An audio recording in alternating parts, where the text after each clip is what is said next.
Hello दोस्तों, welcome to my story. दोस्तों, आज की स्टोरी से आपको काफ़ी सारी वैल्यू मिलने वाली है, तो वीडियो को लास्ट तक देखना और हो सके तो चैनल को सब्सक्राइब कर देना ताकि आपको हर रोज ऐसी वीडियो मिलती रहे। तो दोस्तों, एक गांव में रामलाल नाम का एक किसान उसकी पत्नी और 4 बेटों के साथ रहता था। तो रामलाल पूरे दिन खेत में काम करता था और अपने परिवार का पेट पालता था, लेकिन उसके जो 4 बेटे थे वो बहुत ही आलसी थे।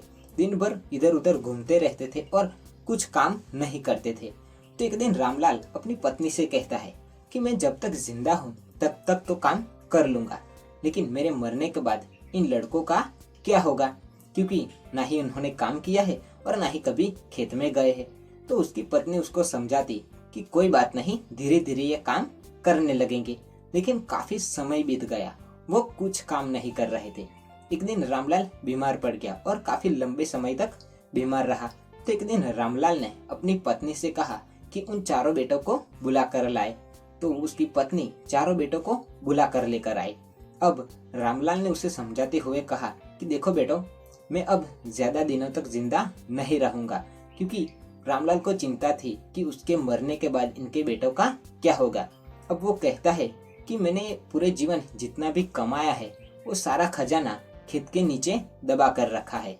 जब मैं मर जाऊं तब उसको निकाल कर आपस में बांट लेना। अब ये सुनते ही 4 लड़के एकदम खुश हो गए।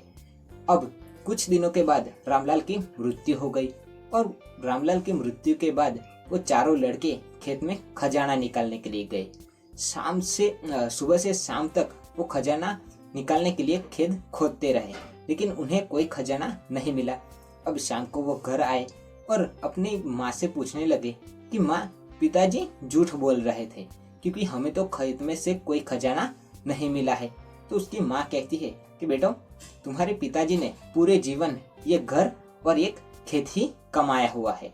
अब आप लोगों ने खेत खोद ही दिया है तो उसमें बीज भी डाल दो।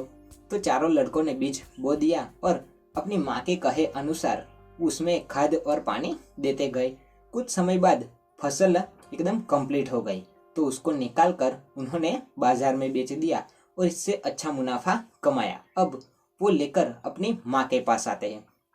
तब उसकी माँ कहती है कि बेटा, तुम्हारी मेहनत ही तुम्हारा असली खजाना है। तुम्हारे पिताजी तुम्हें वही समझाना चाहते थे।